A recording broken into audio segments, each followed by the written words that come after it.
Are you ready? Intentional, controlled breathing will help you show your authority, structure your thoughts, relax, and process your ideas. Hi, I'm Jimmy Cannon, public speaking coach, and I help people who aren't comfortable in their voice find the confidence to deliver their message with authenticity. According to studies, changing the pitch, the rate, and the volume of your speech has the most effect in comparison to any other type of communication, and particularly how you're perceived by others. I have a lot of clients who tell me that they speak far too quickly, they mumble, and they run over themselves, because of their thoughts are getting ahead of themselves. So in this video, I want to show you 4 breathing techniques that are going to help you change the rate or the pace of your speech.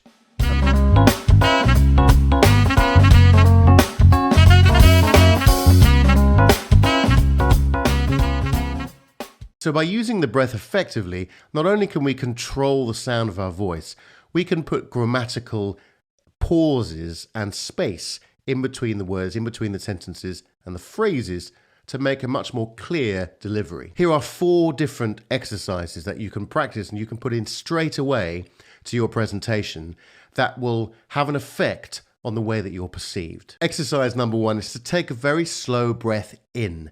This is going to settle you and your audience and calm everything down before you start to speak. It's a very simple thing, but just do it before you're about to speak. So imagine that you're just about to be introduced either on stage or lying like this in front of the camera. Ladies and gentlemen, Jimmy Cannon, public speaking coach, and you're just about to say your speech.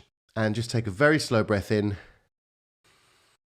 through the nose. Remember to do it with the abdominal muscles nice and relaxed, allowing the lungs to expand, your diaphragm to drop, etc., allowing everything to expand as you're doing so, but do it very slowly. So let's do it together. Here we go.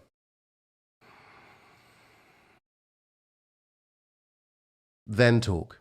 So firstly, you're getting some air into the lungs, giving yourself a little bit of time to settle both you and the audience. That's number 1. Exercise number 2 is to take a breath in, but this time I want you to hold your breath for an extra second before you start again. So imagine that you're speaking and you're just about to stop speaking like I'm going to do now, and then take a breath. And then I want you to hold that breath for an extra second, and that's going to keep your audience's attention. So, because they're anticipating what you're going to say next. So they're waiting for you, and perhaps they've been distracted. People get distracted very, very easily. I know that I do all the time with various things, noises outside, have I put the washing on, etc., things that I've got to do, time, all this stuff. We're all distracted. We've got meetings, we've got kids to pick up, we've got food shopping to do, whatever it might be. All these cognitive thoughts are going on through the mind. So you want to keep the audience. You're doing it now. You're thinking about something else. You're thinking about something completely different to what I'm talking about. Naughty. But the best way to do that is to take a little pause to make sure that they are paying attention, and to do that just after you take a breath in for your next phrase. Exercise number 3, and these are I say they're exercises. They're sort of tips really that you can implement straight away into your practice, into your speaking. So exercise number 3 is taking a gasp like that. Not necessarily a surprise gasp, but taking a gasp of air as you're about to start your next phrase. And that's going to emphasize the point that you're just about to make. So let me give an example. So I'm speaking, and I'd like to speak to you about public speaking anxiety. But this is the interesting thing. So this is the point that I'm about to make, whatever that point might be. I'm going to give you a point. Here's an interesting point. 93% of communication is non-verbal. So by just having that little pause and that gasp of air, 93%, it just gives that anticipation and that emphasis on the main point that you want to direct into your speech. Lastly, exercise number 4 is to take a breath out. In fact, to sigh. So something like this. Now, that can convey a certain amount of emotions. It can convey frustration. It can convey sadness. It can convey thought-provoking.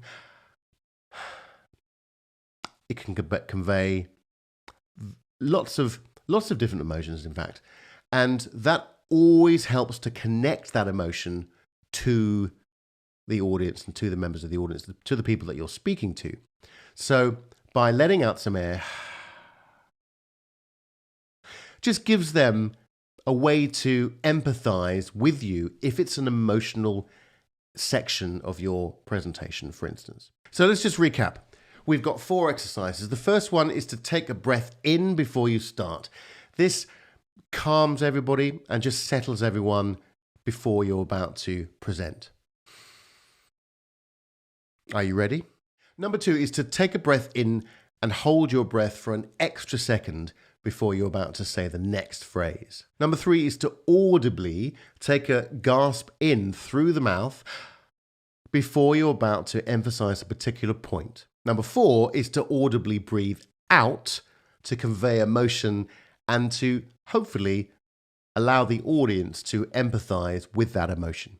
So I really hope those 4 very simple breathing techniques to help you with the rate of your speech and the pace of your presentation helps. Let me know if the sound of your voice is keeping you from where you want to be.